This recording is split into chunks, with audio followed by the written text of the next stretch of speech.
प्रदेश के मुख्यमंत्री योगी आदित्यनाथ ने बुधवार को इंदौर में लोकमाता देवी अहिल्या की 228वीं पुण्यतिथि के अवसर पर आयोजित देवी अहिल्या पुण्य संस्मरण समारोह में शिरकत की। योगी आदित्यनाथ ने कहा कि देवी अहिल्या के शासन एवं सानिध्य में भारत के सांस्कृतिक वैभव की पताका को एक नई ऊंचाई प्राप्त हुई थी। सीएम योगी ने सनातन का विरोध करने वालों पर जमकर निशाना साधा। उन्होंने कहा कि सनातन न बाबर की तलवार से मिटा था, न रावण के अत्याचार से मिटा, तो सत्ताजीवी इसे क्या मिटा पाएंगे। जब भी भारत के अंदर कहीं अत्याचार अन्याय हुआ, कहीं कोई अराजकता फैली,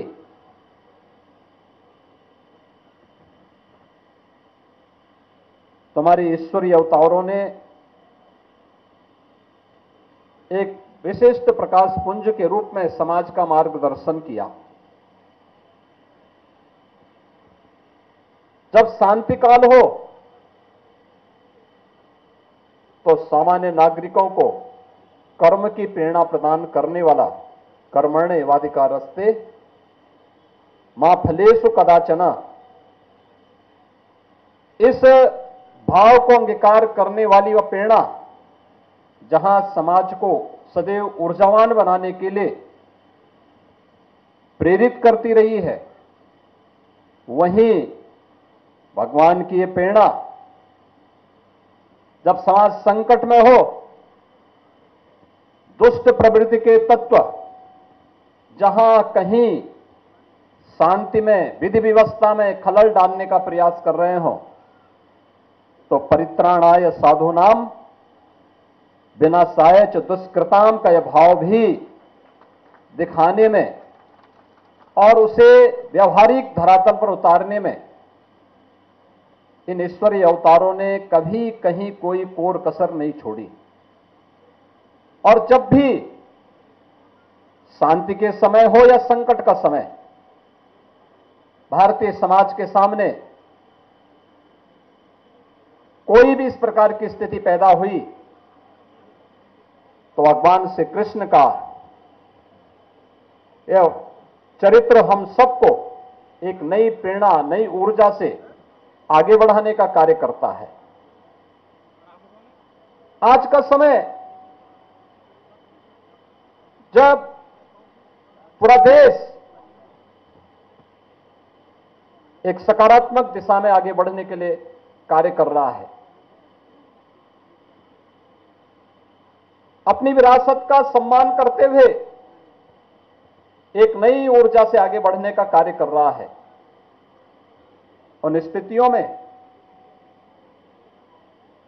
बहुत सारे लोगों को यह अच्छा नहीं लगता। भारत की प्रगति, भारत की समृद्धि, वैश्विक मंच पर भारत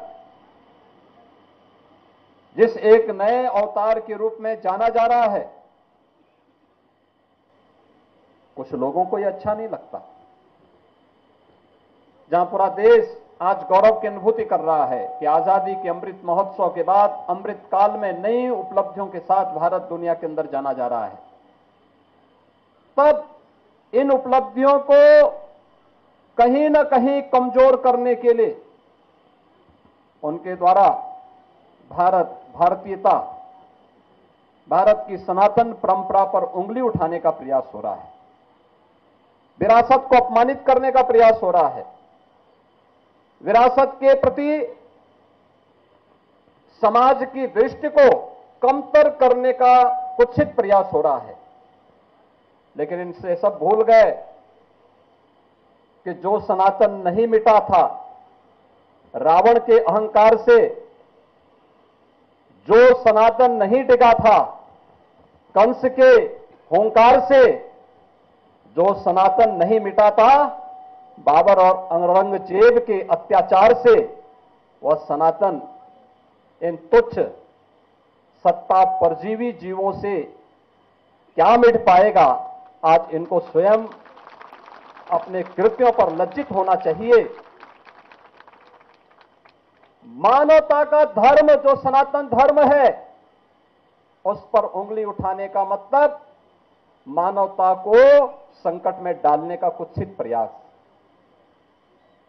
याद करिए, दुनिया की कौन सा ऐसा मत, मजहब और संप्रदाय है जिसको उसके संकट के समय पलक पावड़े बिछा करके उसके स्वागत के लिए सनातन धर्मावलंबियों ने उनकी सुरक्षा और उनके संरक्षण का कार्य न किया हो। हमने कभी नहीं कहा कि हम विशिष्ट हैं। कोई सनातन धर्मावलंबी कभी ये नहीं कहता है कि हम विशिष्ट हैं या हम ही सब कुछ हैं, कभी नहीं कहा। हमने तो कहा एकम सद विप्रा बहुधा वदंती, सत्य एक है और विद्वान लोग उसको अलग अलग, महापुरुष लोग उसको अलग अलग भावों से देखते हैं, अलग अलग रास्ते से उसका अनुकरण करते हैं। इस सब के बावजूद भी अगर जिसकी समझ में नहीं आता है, अपनी मूर्खतावश वह अगर सूर्य की तरफ थूकने का प्रयास कर रहा है तो सूर्य पे उसका थूक नहीं पहुंचेगा, उसके सिर पे स्वयं गिरेगा और उसे, उसको और उसकी आने वाली पीढ़ी को स्वयं लज्जित होना पड़ेगा। हमें भारत की परंपरा पर गौरव की अनुभूति करनी चाहिए। दुनिया को मानवीय कल्याण के मार्ग पर चलने वाली, प्रेरणा देने वाले सनातन धर्म की परंपरा पर गौरव की अनुभूति करनी चाहिए।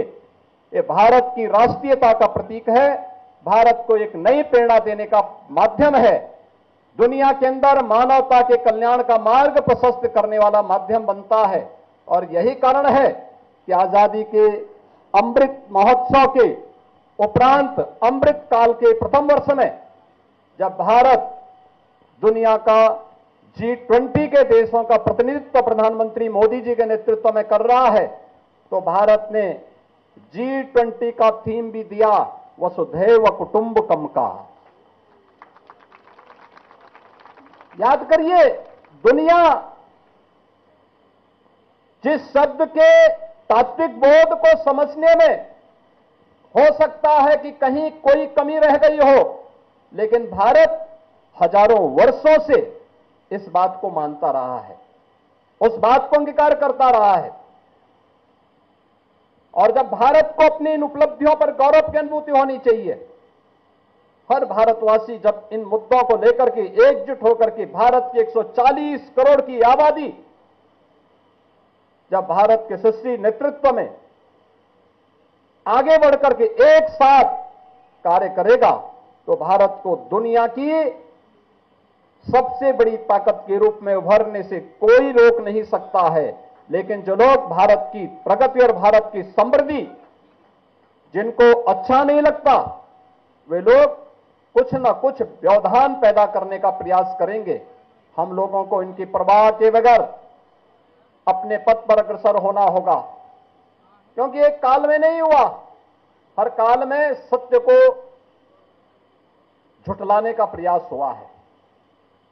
क्या रावण ने झुठलाने का प्रयास नहीं किया था?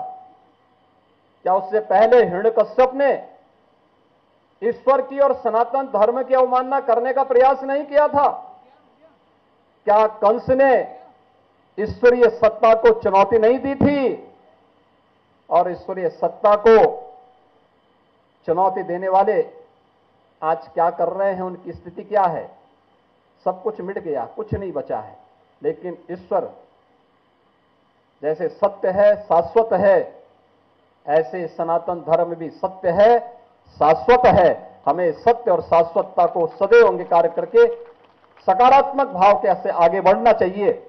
और ये पुलिस के लिए तो खास तौर पर भगवान कृष्ण की ये दोनों प्रेरणाएं कि कर्मण्येवाधिकारस्ते मा फलेषु कदाचन, यानी कर्म करते रहो, फल की चिंता मत करो। निष्काम कर्म की जिस प्रेरणा को उन्होंने दिया था वह भी प्रेरणादायी है ही, हर नागरिक के लिए है ही, लेकिन साथ साथ परित्राणाय साधूनाम विनाशाय च दुष्कृताम के भाव के साथ सज्जनों की परित्राण, उनके परित्राण के लिए, उनकी रक्षा के लिए, उनके संरक्षण के लिए जहां कार्य करेंगे, वहीं दुष्ट प्रवृत्ति के खिलाफ उतनी ही कठोरता के साथ कार्य करेंगे।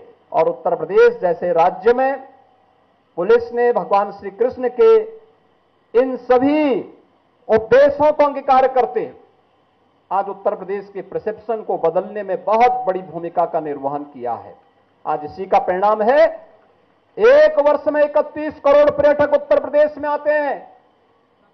देश के सबसे बड़े इन्वेस्टमेंट के डेस्टिनेशन के रूप में उत्तर प्रदेश आज देश के अंदर उभरता है और उत्तर प्रदेश के बारे में लोगों की धारणा बदल चुकी है। अब लोग ये मानते हैं कि उत्तर प्रदेश देश के अंदर सबसे अच्छी प्रगति करने वाले राज्यों में है, अग्रणी राज्यों में उत्तर प्रदेश की गिनती हो रही है। ये इन्हीं ईश्वरीय अवतारों की कृपा है, उन्हीं की प्रेरणा है और वही प्रेरणा है जिसके कारण 500 वर्ष पहले अयोध्या में कभी किसी कालखंड में अगर किसी ने हमारे सनातन को अपमानित करने का प्रयास किया होगा, फिर से सनातन खड़ा हुआ तो अयोध्या में भगवान राम के भव्य मंदिर के निर्माण का मार्ग प्रशस्त हुआ।